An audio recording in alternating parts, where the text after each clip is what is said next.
Hello, everyone. Um, this is Karen May, your instructor for History 1301 online for the 8-week course, and I'm going to do a bit of a talk about MindTap and about chapter tests. So I want to open up by saying I am very sorry for the confusion with regards to MindTap. This is a new edition of the textbook for us this semester, the 9th edition, and along with that new edition, they've also changed up the MindTap content quite a bit, apparently. And I naively assumed when I assigned the chapter tests on MindTap that they were the same as the chapter quizzes that used to be on MindTap, but they are not the same assignment at all.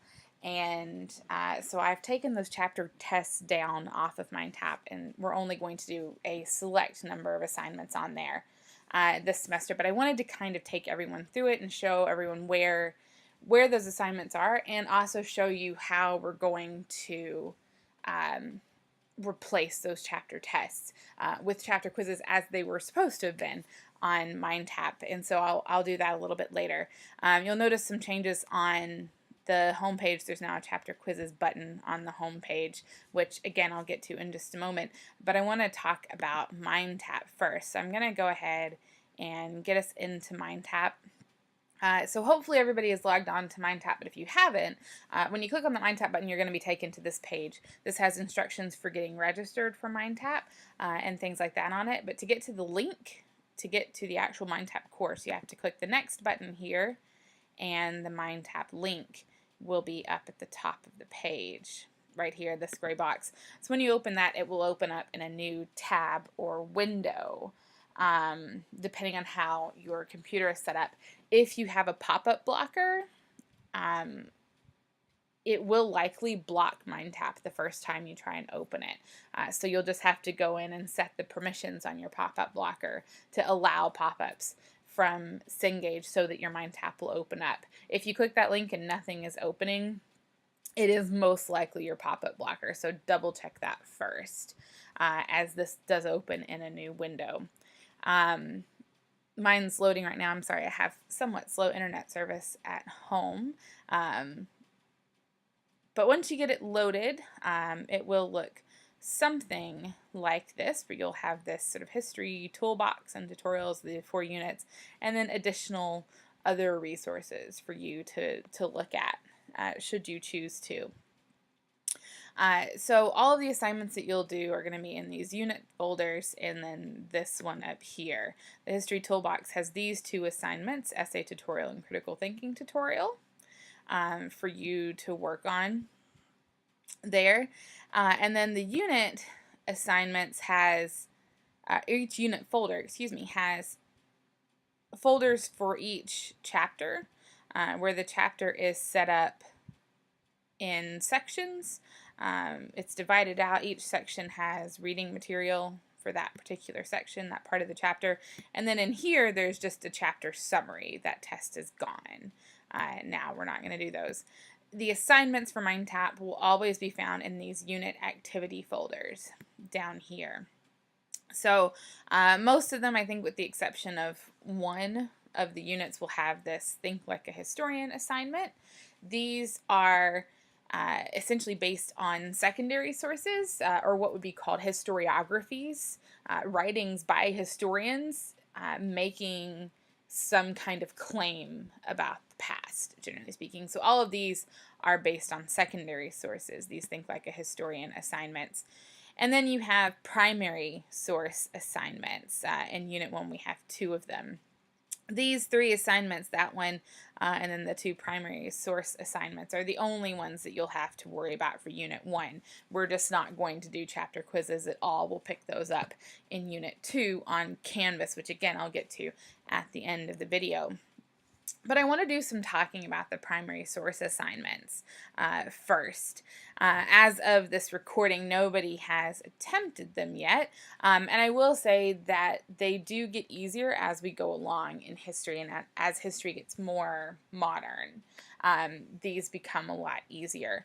The ones for Unit 1 are probably going to be the most challenging, particularly this one up here, the Native American and European Encounters one, which I'm going to go ahead and open.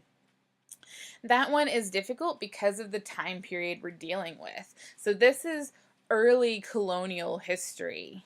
So we're talking the 1500s, the time of Shakespeare. And so a lot of the writing in these primary sources, the dialect is going to be somewhat Shakespearean sounding. So if you've ever sort of tried to read Shakespeare and thought, what the heck are they saying? You may find yourself in a similar boat with a lot of these sources. So there's 10 of these sources here.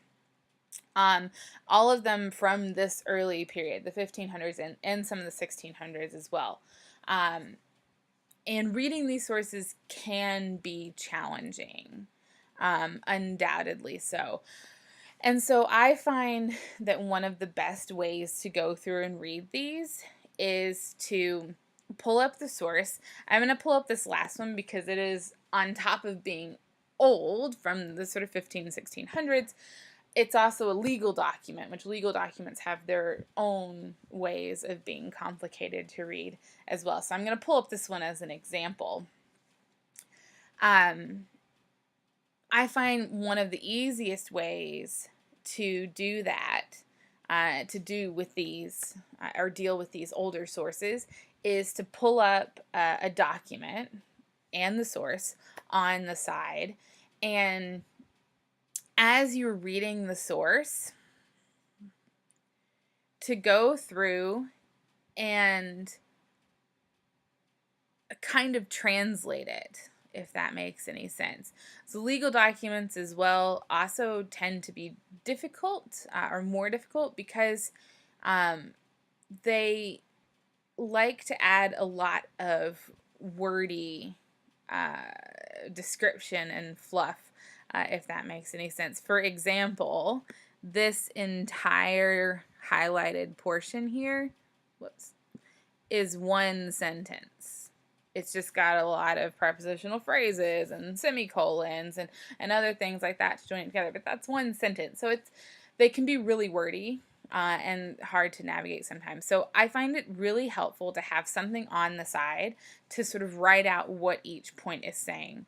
And these are kind of helpful in that they are sort of numbered. The paragraphs are numbered. And so you can write little short summaries of what they're saying. You may want to break paragraph 2 up there. But at the top you have the act and deed of the voluntary and free submission of the chief Sachem and the rest of the princes with the whole people of this tribe. I can never say their name properly, so I'm not going to attempt to. Unto the government and protection of that honorable state of Old England, set down here verbatim. So this is an introductory paragraph. It's saying that the chief and all the princes of this particular tribe are submitting themselves to the English government, as to be sort of subjects, I guess, under the king. So we go on here. Know all men, colonies, peoples, and nations, unto whom the fame hereof shall come, that we, the chief sachems, princes, or governors of the tribe, in that part of America now called New England, together with the joint and unanimous consent of all of our people and subjects, inhabitants thereof, do upon serious consideration, mature and deliberate advice, and counsel, great and weighty grounds and reasons, moving us thereunto, whereof one most effectual unto us is that noble fame we have heard of the great and mighty Prince Charles, King of Great Britain, in that honorable and princely care he hath of all his servants and true and loyal subjects, the consideration whereof moveth and bendeth our hearts with one consent freely, voluntarily, and most humbly to submit, subject, and give ourselves, people's lands, rights, inheritance, and possessions whatsoever, in ourselves and our heirs successively forever, unto the protection, care, and government of that worthy and royal Prince Charles, King of Great Britain and Ireland, his heirs and successors forever, to be ruled and governed according to the ancient and honorable laws and customs established in that so renowned realm and kingdom of Old England. We do therefore by these presents confess and most willingly and submissively acknowledge ourselves to be the humble, loving, and obedient servants and subjects of his majesty, to be ruled, ordered, and disposed of in ourselves and ours, according to his princely wisdom, counsel, and laws, of that honorable state of Old England, upon conditions of His Majesty's royal protection, and righting us of what wrong is or may be done unto us, according to His honorable laws and customs exercised amongst His subjects and their perseverance, etc., on down to here. This, all that I've been reading, in which I dropped off of there, this is a single sentence. The sum of the sentence is that this tribe, all of their people, all of their stuff, they submit to the laws, the customs, the orders of the king and his representatives in America. All of their land, all of their possessions, all of their people submit to the king and the government of Great Britain. That's basically what this long sentence says. So a lot of this is just going through and disposing of the unnecessary flattery. There's a lot of those words in here and things like that, and divining that object. Here, this whole thing is basically 2 sentences full of adjectives and things that cloud the meaning behind it. So it's best to go bit by bit and just summarize so that it becomes a lot easier to answer these questions. So of the tribe who agreed to submit to the authority of England, and the argument up here is, if you look at this, all men, colonies, peoples, and nations, the chief sachems, princes, governors of all the people, together with the joint and unanimous consent of all of our people and subjects. So they all agreed unanimously. In exchange for submitting to the crown's authority, what did they receive? So now we get into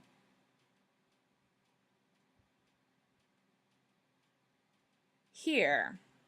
This would probably be the second part. So therefore our desire is to have our matters and causes heard and tried according to His just and equal laws, in that way and order His Highness shall please to appoint, nor can we yield over ourselves unto any that are subject themselves in any case, having ourselves been the chief sachems or princes successively of the country, time out of mind, and for our present and lawful enacting hereof, being so far remote from His Majesty, we have by joint consent made choice of 4 of His loving subjects, our trusty and well-beloved friends, Samuel Gorton, John Wicks, Randall Holden, and John Warner, whom we have deputed and made our lawful attorneys or commissioners, not only for the acting and performing of this our deed in the behalf of His Highness, but also for the safe custody, careful conveyance, and declaration hereof unto His Grace, being done upon the lands of the tribe at the court or general assembly called and assembled together of purpose for public enacting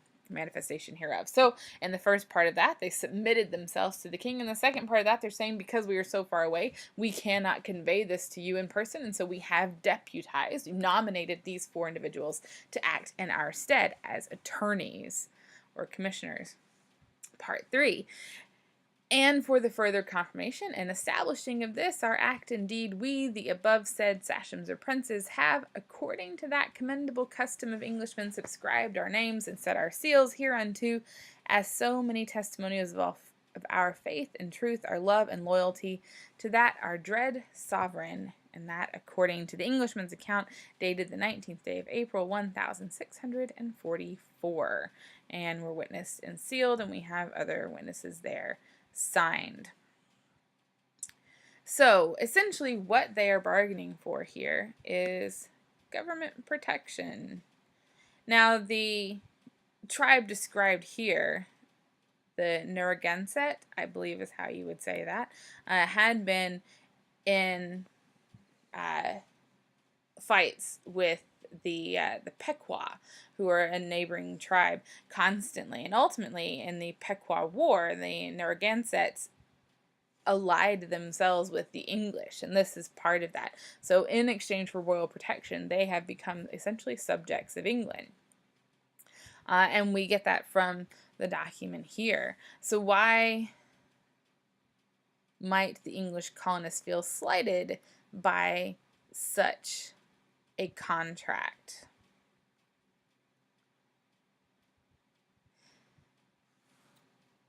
One of these claims is that the tribe called the colonists violent, refused to deal with them. That's not true. We don't really get that from the document here. We can't get any insult to the colonist religion from the document here as well. There's no promise that all the colonists will be killed off in the next 100 years. However, what we do here is that the tribe do not agree to submit to the authority of the colonists, but only that of the crown. And you can go up here and find it.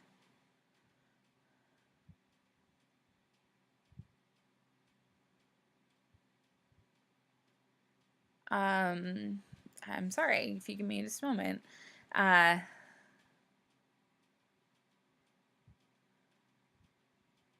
It is, I do remember reading it. Here it is. Nor can we yield over ourselves unto any that are subjects themselves in any case. So the idea here is that we refuse to be subjects of anyone who is also a subject of you. Therefore, we do not submit to the authority of the colonists, who are in fact subjects of the crown as well. And so that may be a reason for the colonists to be upset. So the next questions deal with not only with this document, but also with previous ones in the assignment. So you do want to read these in order and things like that. But it gives you a good start, and if you see those questions, you do have answers to them now. So read through these documents slowly and carefully. Like I say, my best advice is to have something else up, a notepad or Word document or something, and just summarize line by line if you have to what they are saying in the documents in order to understand them better. Like I say, this is probably going to be the hardest of these primary source assignments that you'll run into as we get more, as we move further forward into history. The dialect becomes a lot easier to understand, and so these become a little bit less tricky, but at least part of the problem with these documents is that they're old and the style of speaking is different to what we expect today. But those are the kind of assignments that we will be doing in MindTap. Primary source assignments and the Thinking Like a Historian one, which is very similar, except it looks at a secondary source rather than a primary source there. So unit activities. In Unit 1, there's a folder there. If you open up in Unit 2, it says Unit 2 activities. Unit 3, you have Unit 3 activities, and in Unit 4, you have the same thing. Those are where you're going to find the assignments for the class. That, and then this history toolbox and tutorials will also have 2 assignments. Another easy way on MindTap to view those assignments without having to go through all the activities is to go to the calendar view up here. It will always open up to the current week. You see we have assignments due every other week in the class, 3 or 4 assignments on MindTap each time, having to do with those 4 chapters in the unit itself. So in week 2, you have these 3 assignments. These are Unit 1 assignments.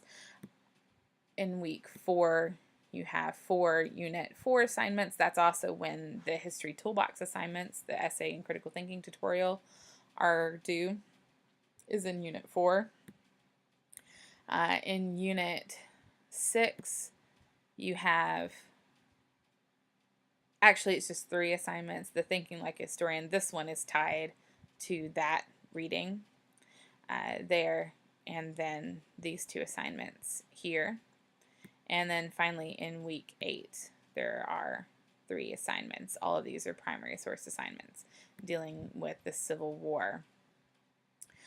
So those are the only ones that we will be doing on MindTap. So I'm just going to close out of MindTap really quickly, and we're going to go back to the Canvas page.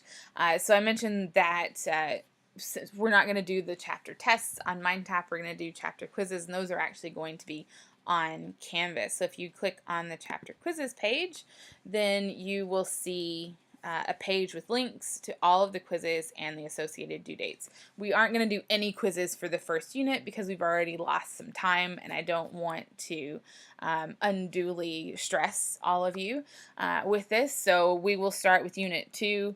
That's 5, 6, 7, and 8. Those are due on the 15th. 9, 10, 11, and 12 are due on the 29th.